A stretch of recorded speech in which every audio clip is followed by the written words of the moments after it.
So thank you so much for joining us.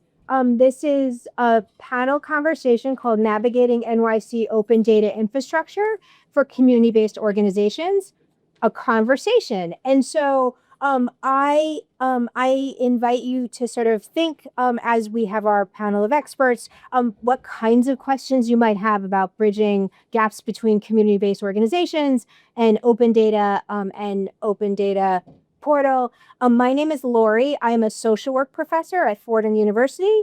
As I say very frequently, I'm sure there is a joke about where the social worker turned left to go to the data portal, but I am a big champion of open data and data use among non-technical publics. And so, of which you guys are probably not. And with me today is Yuki Mitsuda from Housing Preservation and Development. We have Kevin Lee from Breaking Ground, Angelica Bravo from University Settlement, and Glenda Perez from the Center for Innovation Through Data Intelligence. And they all have a wealth of expertise and knowledge about open data and community-based organizations using data and data use in their respective venues. And so, like I said, we're going to try to, or maybe I didn't say this, but we're going to try to not use the microphone. And I'm used to yelling at people because I teach a lot of classes. But my colleagues, we're going to try to sort of keep this as an intimate conversation. And so I'm going to ask our esteemed panelists to briefly introduce yourself and your agency. And maybe, Glenda, you could start us.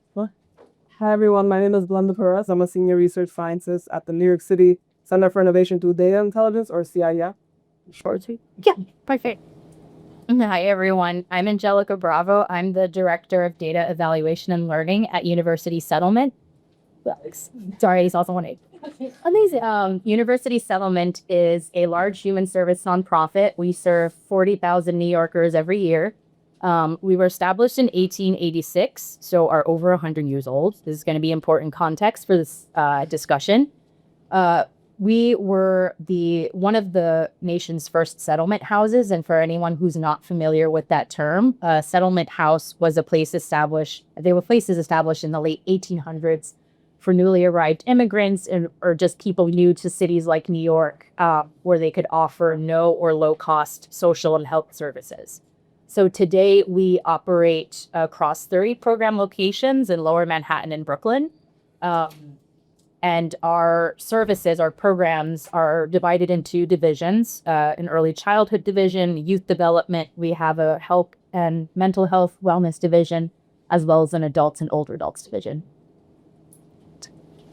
Hi, I'm Kevin Lee with Breaking Ground. Let me know if you can hear me all right. My voice is a little low sometimes. But so Breaking Ground is a nonprofit. We've been around 30-ish years, so less than you. But we work with the homeless population in New York, from outreach engagements on the street to transitional safe haven programs to permanent supportive housing. But yeah, so that's Breaking Ground. Hi everyone, I'm Yuki. I work at New York City Department of Housing Preservation and Development, or HPD.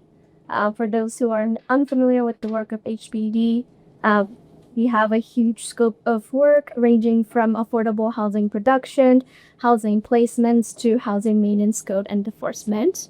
And the mission of the agency is to promote both affordability and quality of New York City's residential housing.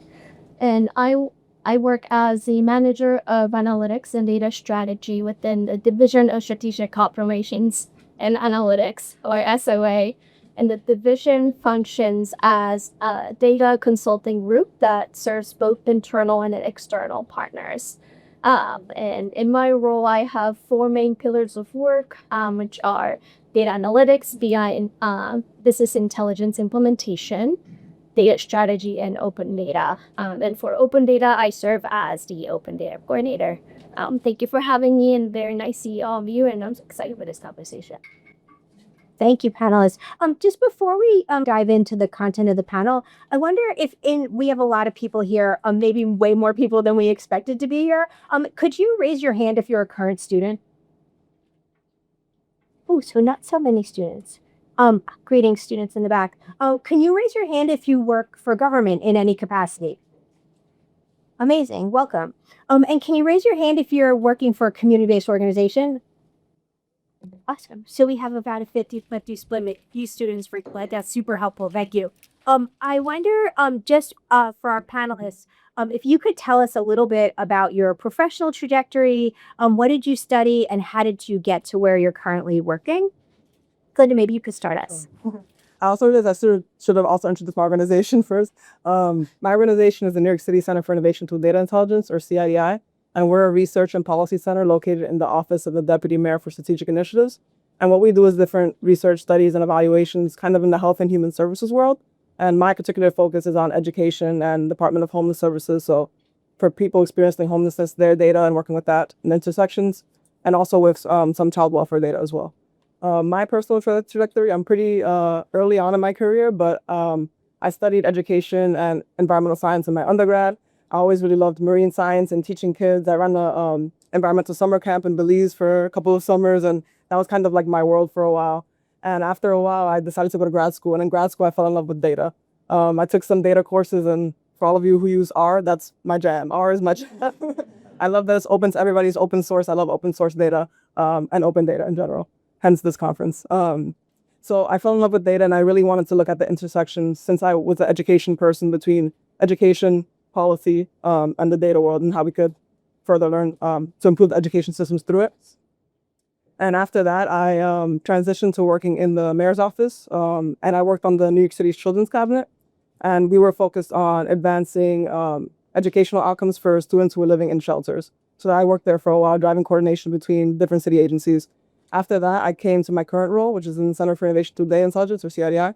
And there I continue doing the work to help in the domains of education and data. But I do now specifically data analysis and research projects and evaluations in that domain. So that is a little bit of my career trajectory. So mine might be similar to yours, Lauri. So I started as a biology undergraduate major, public health minor, went straight to graduate school, where I entered into a dual public health and social work. It was a dual program, so 3 years. And I entered thinking that I wanted to do direct service work. And in my first semester, I took a program evaluation course at Wagner that really changed the way that I saw human service work in general, and really understanding the importance of systematically measuring and analyzing any program, policy, service that we're offering to communities, to really understand, is what we're setting out to do, is that what we're actually doing? Or at minimum, are we doing good, or are we causing harm? And so that really shaped what I decided to do with that, with the rest of that program. And so I took a lot of mixed methods courses, so like qualitative methods and stats and psychometric measure. That class, I think, was the most useful, and those are principles I use in my work even today. But looked for opportunities to work either on, like, as a research assistant on studies. So I didn't know if I wanted to go the academia route, or maybe more of the practical, do this work in a nonprofit or a community-based organization. And that's really where I fell into, and what resonated the most with me. I see program evaluation as applied research, and for me, doing a lot of that work and making use of it and making sure that it is reaching who it needs to reach is important. And after I graduated, I just looked for program analyst, data analyst positions, specifically in human service nonprofits with missions that I really connected to. And I've been at University Settlement for 6 years, and I feel like it is my professional home. So I'm staying there for a while. Thank you. Kev, go ahead. Yeah. So I majored in math and minored in English when I went to undergrad. During that time, I was considering going into management consulting. So I was doing a lot of case interviews, and it's all very brutally competitive, right?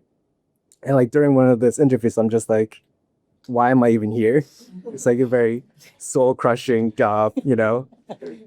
So during that point, I was like, well, I want to do something else, right? And I want to do something kind of similar to that kind of like analytical work. But like when I graduated around 2015, there just wasn't a ton of like jobs available without a master's degree, um, which is kind of disappointing. But I did find like more of a compliance job at Breaking Ground. So it was more about like getting the reports done, getting, making sure we're meeting compliance with all of our government contracts and everything. But I was really fortunate to work with someone who was also deeply passionate about data. So Jackie Sawyer. So together we kind of built together this data department. There was like we built it up from the ground up, and which was super exciting. We built a case for like why we need to be tracking data, why we need to have like more centralized information, how we need to be more analytical. But yeah, so I've been with Breaking Ground for like 8-ish years. So yeah, that's been my only job. So wonderful. Thank you. I'm also very early in my career, but I studied urban studies in undergrad. And when I was studying urban studies, I did senior thesis on citizen responsive smart city planning in New York, Singapore, and Tokyo, and it was a comparative studies. And during that research, I actually interviewed Zachary, who is the manager of open data, and Noel from BetaNYC. So this is a full circle moment. And during that research, I realized that I wanted to be the bridge between policy and technology. And so I decided to pursue master's degree in urban data science and informatics at NYU CUS. I also see some CUS grads in this room, so happy to see everyone. And so as I was graduating, when I was in grad school, I was also doing policy research or research assistant role that focused on open data and tech policy. So when I was graduating, I definitely wanted to be in a role where it was an intersection of urban and data. I cannot do regular, business data. I wanted to work with urban data. So I was looking for an intersection, and this role at HPD was available. And I also wanted to work in the public sector. So it was public sector, check, urban and data, check, and open data. That's a huge bonus. So I've been at HPD for 2.5 years. Yeah. Wonderful. Thank you. Maybe we could start by talking about how can our government agencies and that are charged with providing open data or providing data, how can they make these data sets more accessible and usable for nonprofits? And maybe you could start us. Yeah, sure.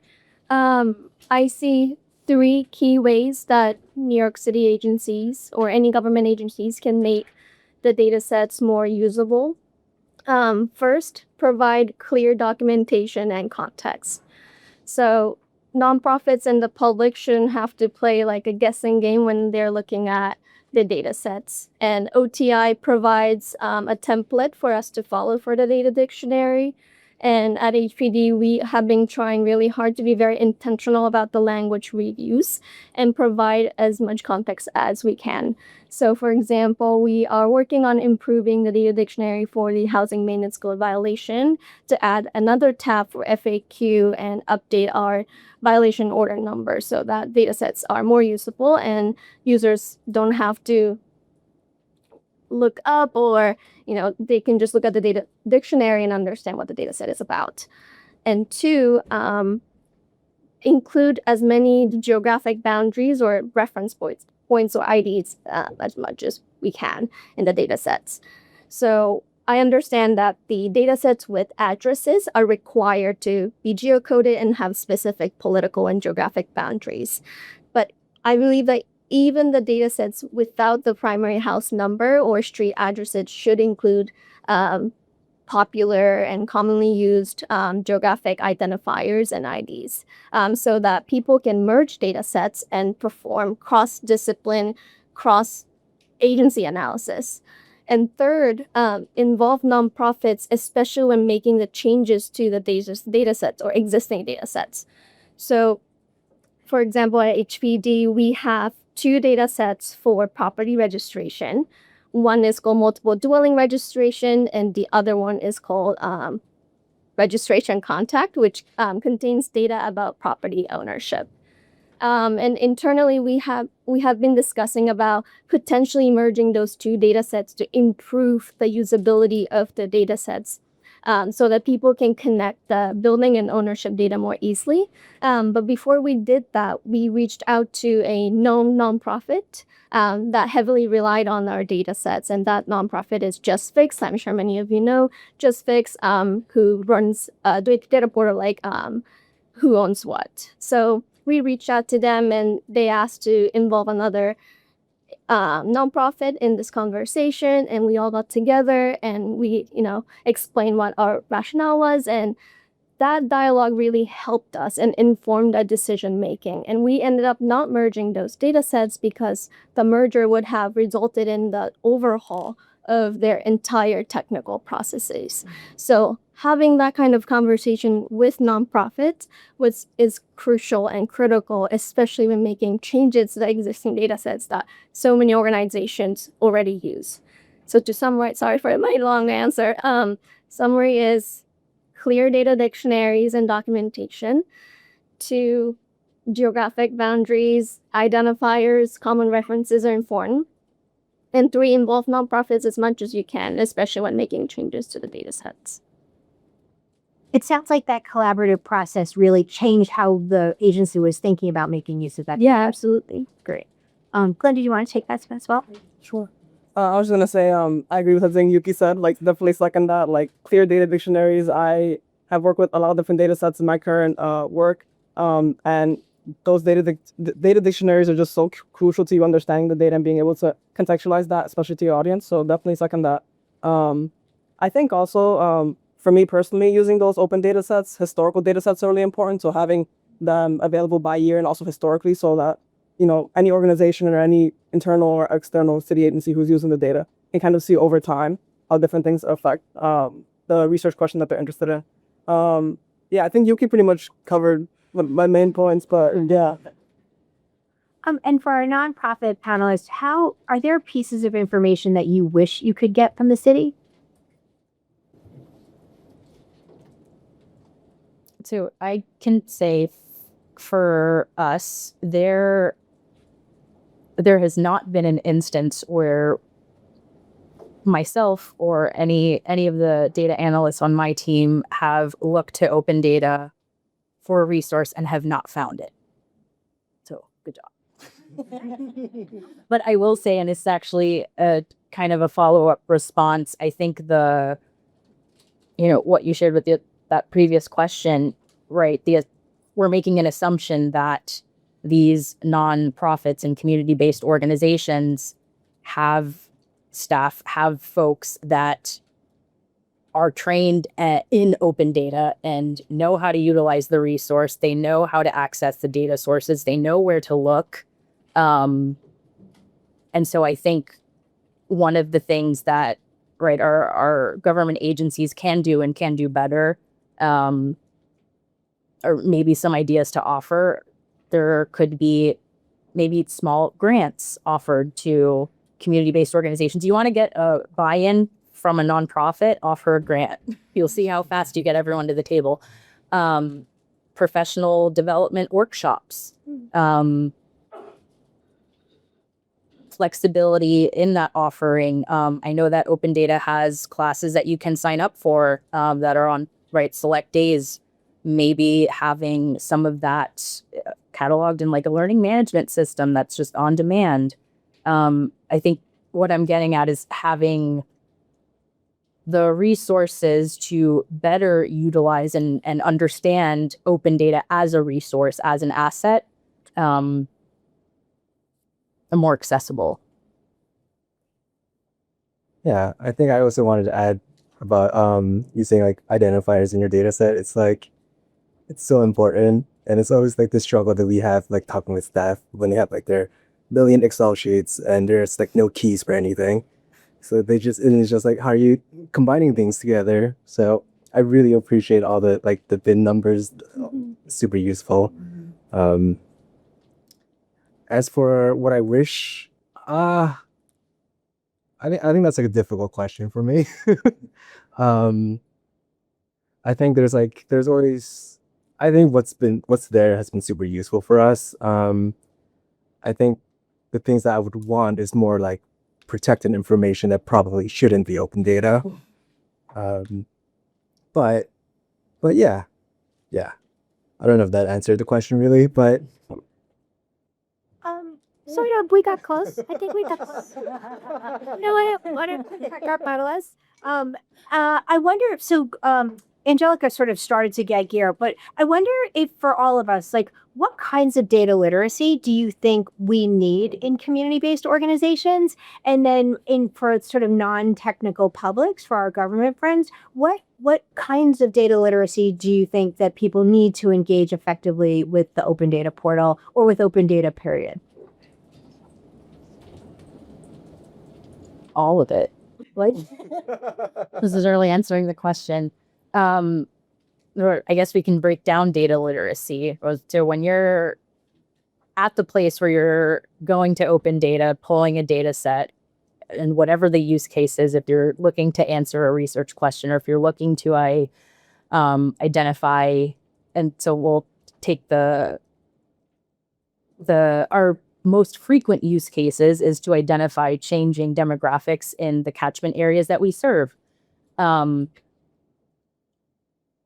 If you're starting even from that point, we're already data-minded people who are data trained and understand what it is that we're looking for. We're understanding, right, the context behind the data dictionary and source. And that is because we're a community-based organization that is in a fortunate enough place to have data and evaluation capacity and a data and evaluation team.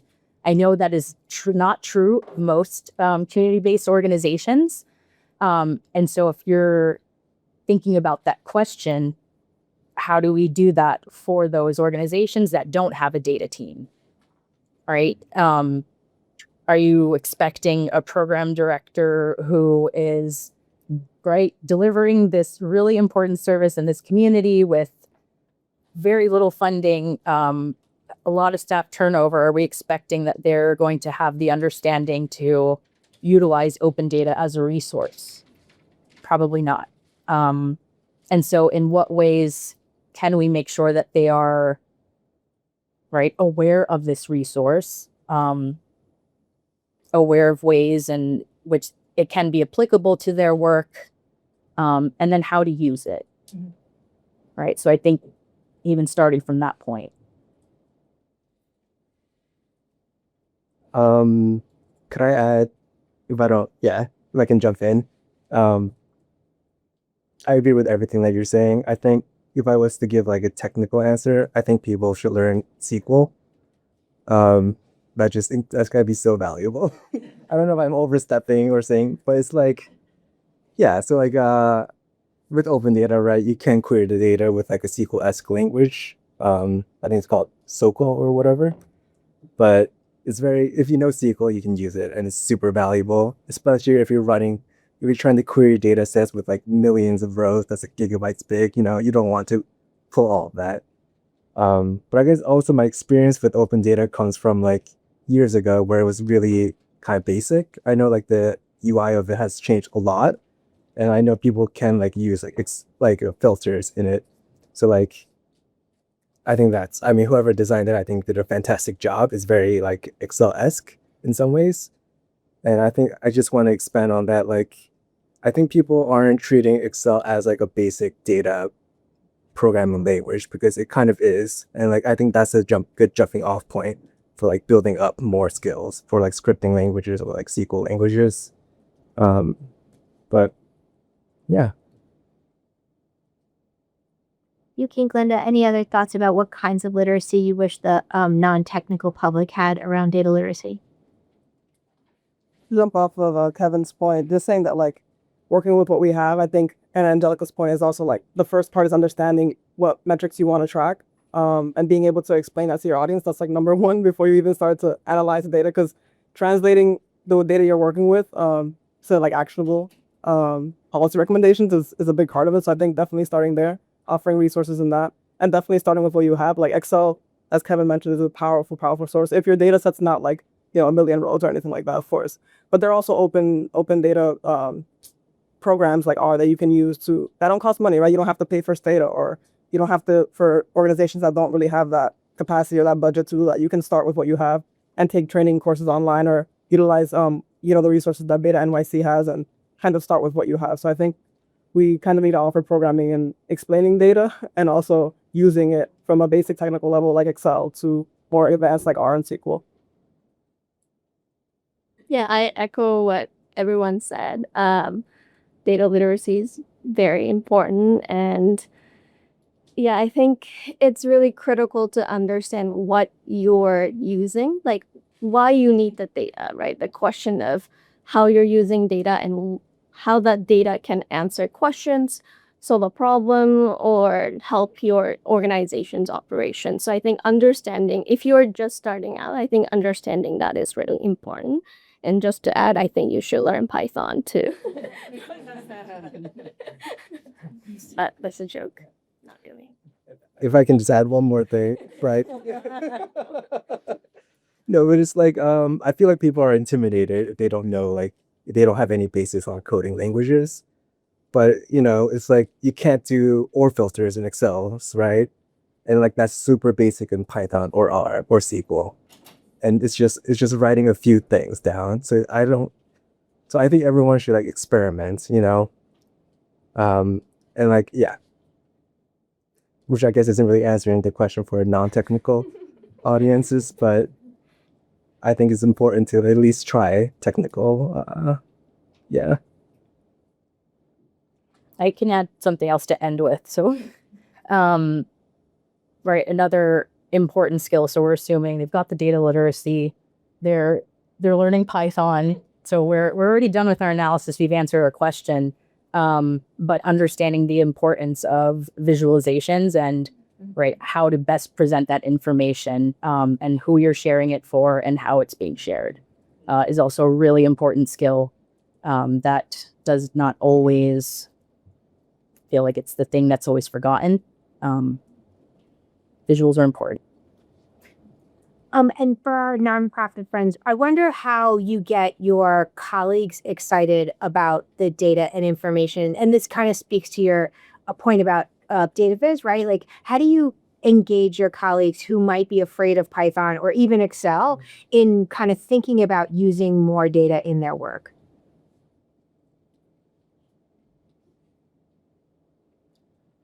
For me, it was a lot about reducing data burdens, right? That's kind of how our department grew out of this.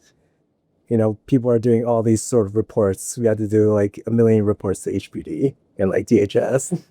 And it's just us being able to process the information really quickly, do all these like, and then have data like uploadable and ready and like finished was like a big starting point for us. Because people were spending like weeks on some data projects, and it's like we can set things up to do it in in 10 minutes. So just yeah, so that's the starting off point. Visualizations, I think, is something that I keep trying to push and expand with Breaking Ground. I think it's been a little difficult. I think people at the end of the day kind of just care about numbers in some ways. Despite like being able to see like clear trends in visualizations, I think there's like you need time to process that information. And sometimes with the work, it's just, I need information as fast as possible. And like, I can't sit down with this, you know, I just need to know what I need to know. So I don't know, maybe you have a better answer. No, I don't think I have much else to add. Certainly making the case for reducing any kind of data entry or reporting burdens, which is huge for organizations that are primarily government funded. There's so much reporting that needs to happen and frequently. So for us, we're still in the midst of centralizing all of our client data into a single system. I'd say 2/3 of our programs are there. We're still working on a third. But the starting point for those 2/3 that was just that, right? Really translating how all of that work would save the program time, would reduce the amount of time it would take to pull the report that we know is due every year, that historically would take the program director a week to pull together. And, something we've also noticed now, there is also, I think, this sort of level of, I don't know if satisfaction is the right word, but for people in the field doing the work to see at the end of each program year, the impact and the reach that your work has had, to show that to them in a visual, in a report, in a table, is sometimes a needed reminder of the importance of the work. And I know that's something that's been important for us. Other thoughts about the data literacy and how we promote sort of the use of data in our agencies? I know, Glenda, you were taking notes. I'm going to put you on the spot. Sure, yeah. I was going to say, since I'm like in a government data office, everyone's excited about data. And if they weren't, that'd be a problem. But a way we work with a lot of policymakers, of course, and sometimes they're like, I don't understand what this chart means, which you can get. But what we try and focus on is making visualizations as easy and accessible, colorful, like very engaging and simple to understand as possible. And even there's like books on how to use like, inclusive language and your data visualizations to make things really pop to people. Or for example, if your organization is focusing on serving a specific catchment area, geocoding things and making heat maps or showing things that are really relevant to your organization and the audience.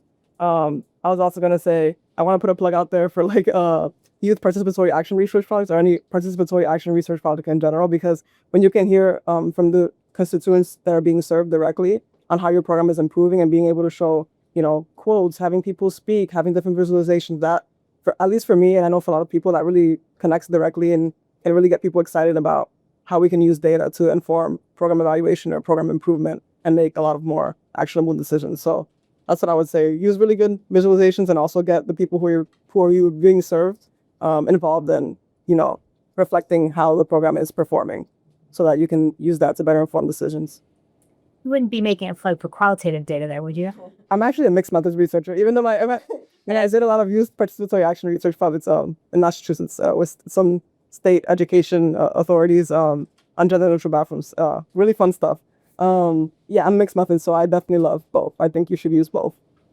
Thank you. And so thinking about, these, Angelica and Kevin are really outliers in the community-based organization infrastructure for tech and data world, in that they both have departments that they helm that are focused on data use and making data more accessible and for reporting and accountability. But for most of our nonprofits in New York City, they are less resourced in the area of data and impact measurement. And I wonder if we could talk a little bit about how small and mid-sized nonprofits with limited tech resources can better leverage open data. And maybe you could start us? Yeah, sure. So if you're just starting out with New York City Open Data, I recommend checking out one of the Discovering New York City Open Data sessions led by the Open Data Ambassadors.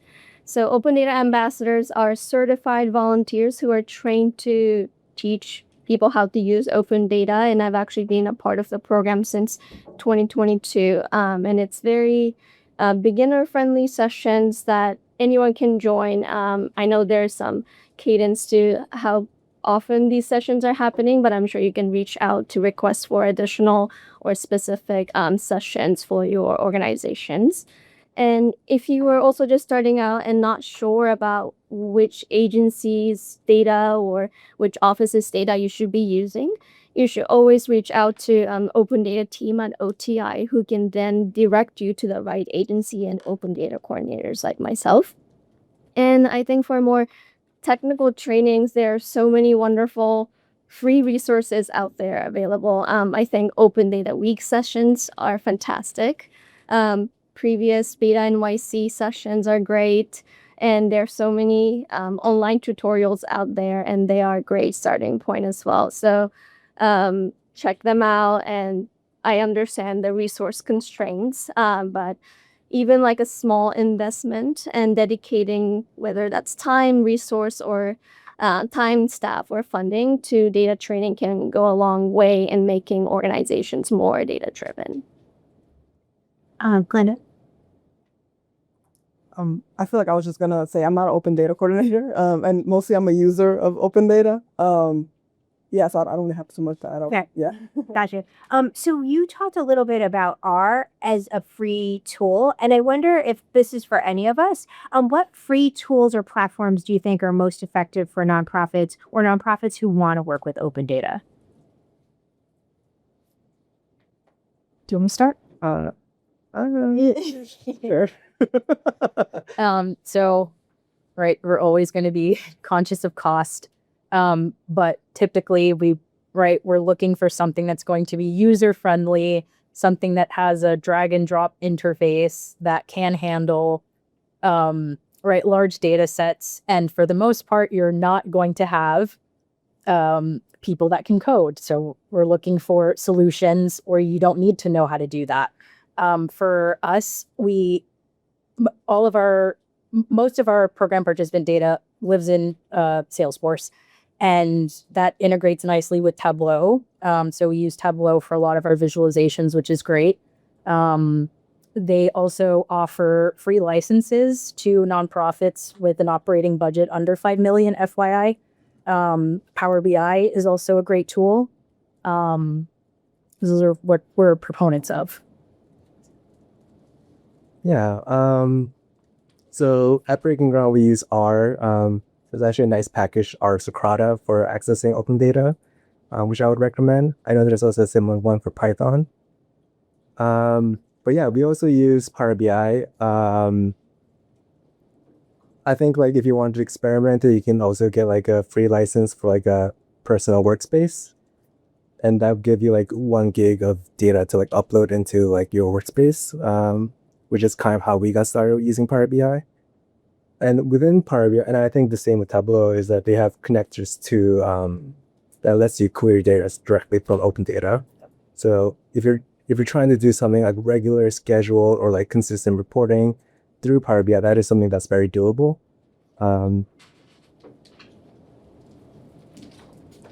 Yeah, but I'm a big proponent of R, so I think give that a shot.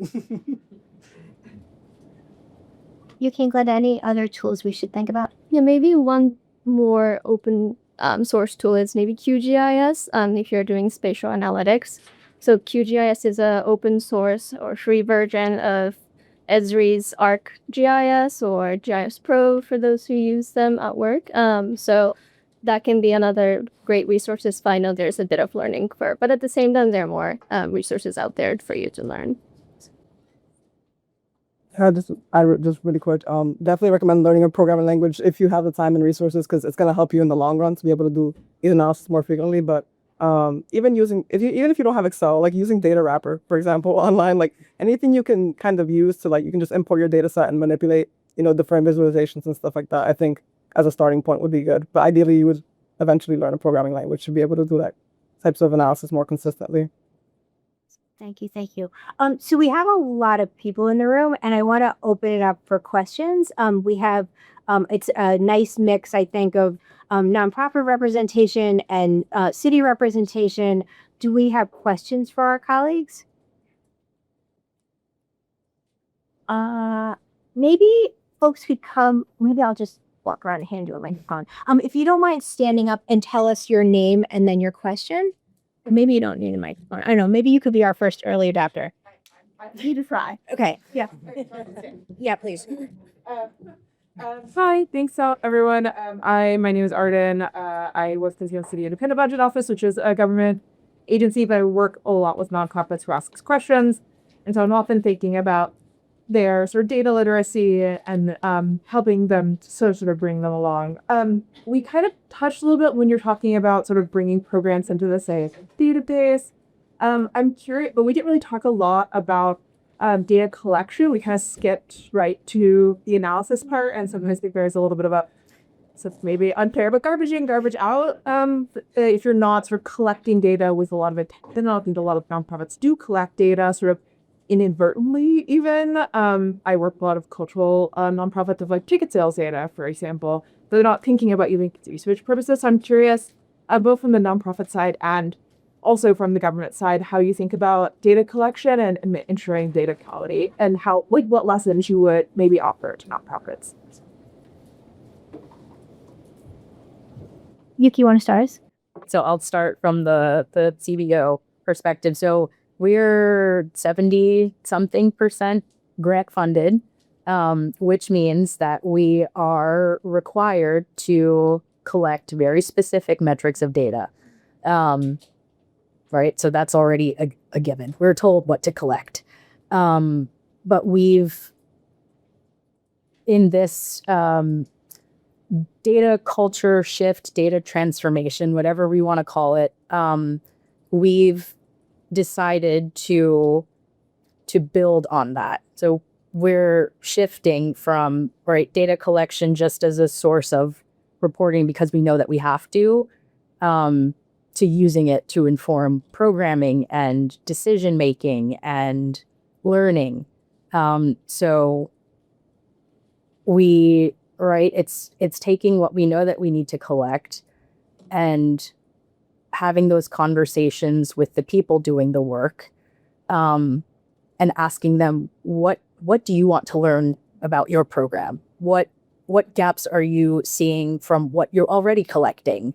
And then how can we best integrate that into the work that's already being done, right? So I think most human service nonprofits, right, you're always going to start with an intake. Are there other questions that we can include on an intake? And is there an opportunity across an organization to standardize some of that? So these are all questions and steps that we've taken to get us to a better place. But it is a work in progress. Just to echo your same points, it's like this big data quality is like a big issue with at least for Breaking Ground, because we had to interact with a bunch of data systems, particularly government systems. And when we're asking people who work like really difficult, sometimes like traumatic jobs to care about data, which is such a big ask a lot of times. So our data quality, especially when you have to enter into like 3 different places, it suffers a lot.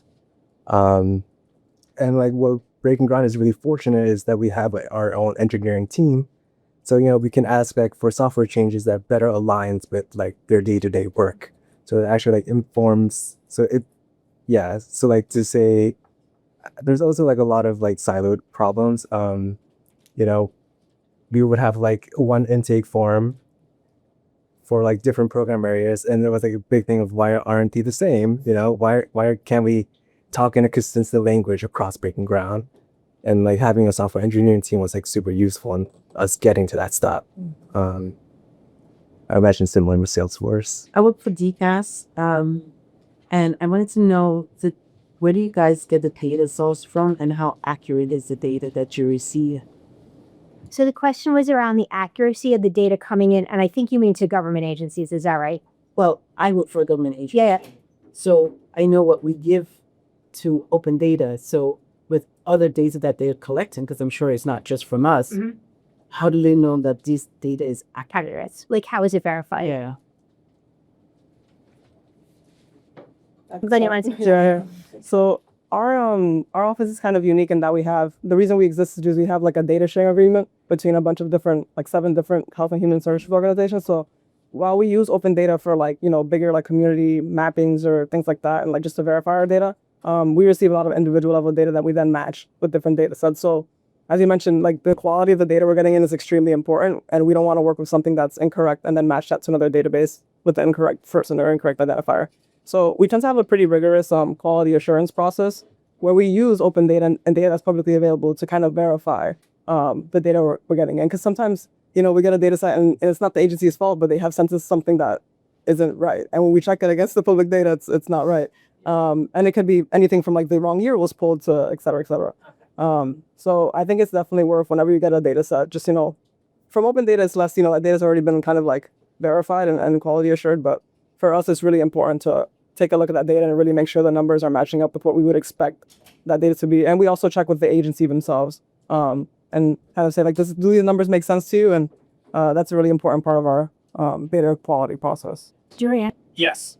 Hi, my name is Eric, and my question is sort of, so I was previously a nonprofit, and now I'm a government agency, and I sort of see both sides of using open data as well as like providing that data. So at the same time, I also see another divide as that I was thinking that I'd like to hear your thoughts on between technical folk and non-technical folk as well. So when you're sort of thinking about nonprofit and government agencies working together, how do you sort of bridge the gap between the government agencies and the nonprofits, as well as the technical staff and the non-technical staff at a government agency and the technical staff and the non-technical staff at a profit? How you make sure that there isn't 4 different conversations going on between all of these stakeholders. Can you start us? Sure, yeah. I was going to say my position's a bit unique because I started kind of like as a qualitative researcher. So I already knew that like the community, I started with like, more non-numbers communication, except for surveys and things like that. And then transitioning to, now trying to explain like a p-value or a confidence interval. Like there's some things that you just are meant for a researcher audience, and you shouldn't be explaining extremely technical terms to a audience that's not going to understand what you're saying. So I think you definitely have to have some understanding of like where your audience is coming from and adjusting that, while at the same time leaving some room for like if there are technical questions, you are prepared to answer those. But I think it takes some learning from both sides. You kind of have to understand where your audience is meeting you at in terms of like language of the data that you're using. Like you can't use extremely technical terms for an audience that doesn't use that in their day-to-day. So like just very basic answer to that, but yeah. No, I think that's great. Yeah, I think if I can add one thing, I think it goes back to the importance of providing clear context and very good data dictionaries, right? Like in the past 2.5 years at HPE, I firsthand experienced how important it is to have a really deep understanding of a data set to use them, responsibly, accurately, and ethically. So I think if you have any doubt, like in terms of, if you're at nonprofit or any other not like government agencies and you have questions about data sets, I think you should always feel empowered to reach out to the open data coordinators, open data teams of the relevant agencies and ask, what does this mean and how can we interpret this? And we take at HPD public inquiries very seriously, and we often consult our subject matter expertise to make sure the responses are very accurate and detailed and as thoughtful as they can be. Thank you. Yeah, please. My question is very similar to the first 2 questions that were asked, but more specifically for Angelica and Kevin. Are there, as you start to integrate data sets that are, not outside of New York City Open Data Portal, we have the privilege of being able to trust Open Data Portal, as Glenda, you mentioned, are there certain processes that you go through to kind of vet the data along with the data literacy kind of questions about how do you know that the data that you're looking at in comparison to New York City Open Data or trying to analyze with is good enough for your purposes? Is that just from specific data sources, or how do you kind of go through that process in your organizations? Yeah, that's a great question. So again, being a human service organization, we're focused in New York City, and we've not needed to access anything really outside of New York State. I think if we were a global organization, it'd be a different question. We've not had to, fortunately. So does that mean that all the data that you're looking at comes from public? Yeah. sources? Yeah, exactly. That might be the same for you. Yeah. Thanks. Dr. Trubisky? So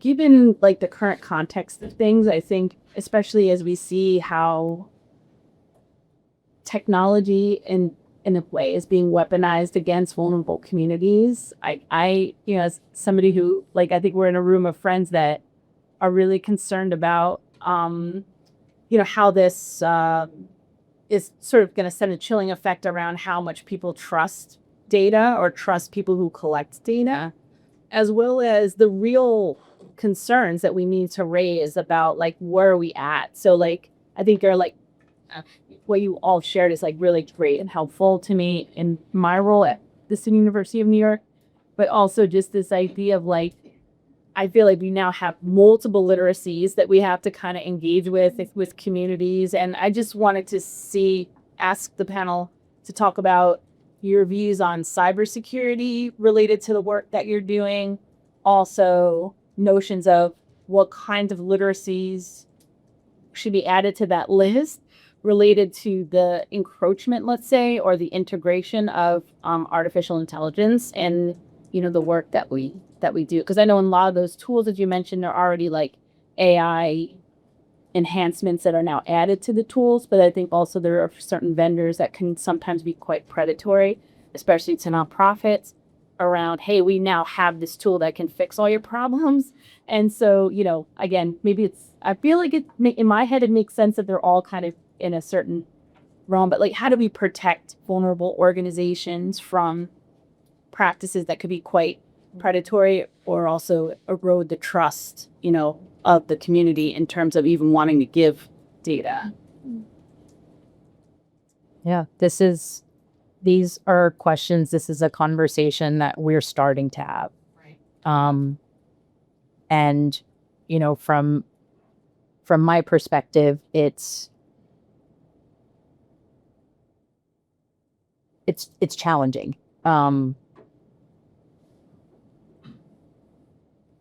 And it's challenging. It's nuanced, and I think I could offer more. Feels emotional. Yeah. I'm Yeah. sensing for me that it feels a bit emotional too. And I think we have to start being okay to create spaces where we can talk about that part of it, because in some of our practices, we actually might make our communities more vulnerable. Without that intention, we come to this work with strong ethical, moral, and value-driven, pursuits. But then for that to be now manipulated to cause harm, I think this is going to be a place where we're all going to have to really recognize and their community and support around. Kevin, do you want to add? Yeah, I just want to add, at Breaking Ground, we work with very vulnerable populations who often are underdocumented, and especially with the things that's been going around with ICE. It's terrifying, it's why are we even collecting these information if it can be used, against the people we serve, right? I think that's still is a hard question, because it's we need that information for a lot of the day-to-day work that we do. So it's how do we balance anonymizing and securing data versus using it? I don't think there's a great answer to that. I think maybe it's collecting less information is the path forward, at least, and we're taking steps towards protecting data, at least from internal use. So making sure that we're not getting like identifiable information, like if you don't need it, kind of protecting that. But if someone comes knocking on our door with a warrant, it's like, what can we actually do to prevent giving information out? So I don't know. I would say not to trust AI though. If anyone's like flirting with AI, especially if it's not like locally downloaded.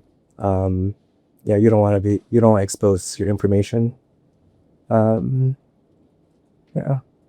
Thank you. I just want to say one quick thing about AI tools, and I mentioned, and this is my opinion, it's not the opinion of BetaNYC or OTI or anybody else.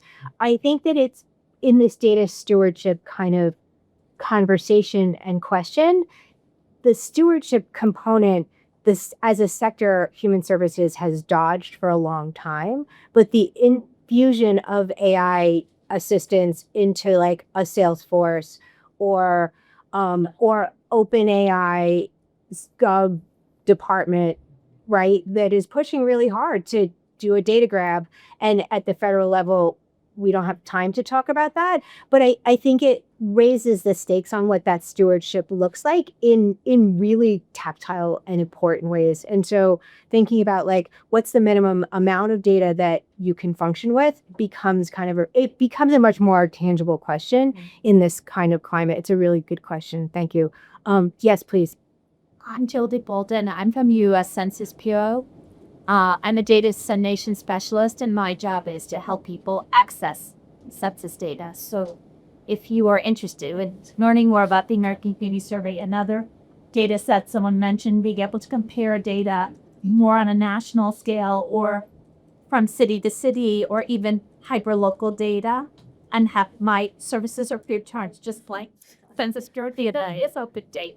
It's all accessible. But I'm curious if you use census data in your daily work and maybe what the most often accessed data sentence that you use. So we do. We use census data.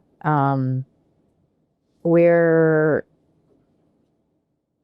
we receive Head Start funding, which is a federal grant, and every year we need to provide what's called a program information report and changing demographics within the zip codes that we serve. And anytime that we want to make a change in the areas that we serve, we always need to provide, right, like the demographics of that neighborhood. And as far as specific data sets, they're escaping me, but I can say that we do use census data. And we use it often. Yeah, we don't really use census data, but I do think that's something that we do want to start using, just to get a sense of what neighborhoods like compositionally makeups are, like the where we're working in. But yeah, currently not. I think we have time for one more question. If I squeeze it in under the wire, Jacob, you can weigh in. I'm Jacob. I'm from the Forge Society, and I just wanted to come back to the question of AI because I come at it from a different perspective. My role at the Forge Society is teaching people with very limited digital skills to have some access to the digital world. And our organization does a lot of hiring from the community we serve for the roles of our organization. And so when you talk about the need to learn programming languages and coding and stuff, when I'm some of the folks that I'm working with and maybe eventually hiring are struggling to like use a mouse. The idea that they're going to learn a coding language, much less learn one proficiently, seems pretty out of reach. But we want to enable these people to have opportunities to have access to jobs that might need to access this data. The topic of AI came up from the negative perspective of like, protecting your data. But is there a more positive perspective? Is there a tool that you do trust that you would use that you could recommend to people who are more lower skill level users to access this data? I won't forget. Sorry. I think that's a really good question and a really good point because it's because I've been trying to expand like our literacy in Breaking Ground. So we are working with people who don't really have any programming languages. And I think like the first question is like, can I just ask ChatGPT to like solve this question for me? And I do think it is a valuable like learning resource. I do think you still need to like learn learn to code because sometimes it will pop out errors. So it's like how you guys solve the errors, or how you guys even check that the transformations happen correctly if you don't really know what's going on. But I do think it is a valuable resource.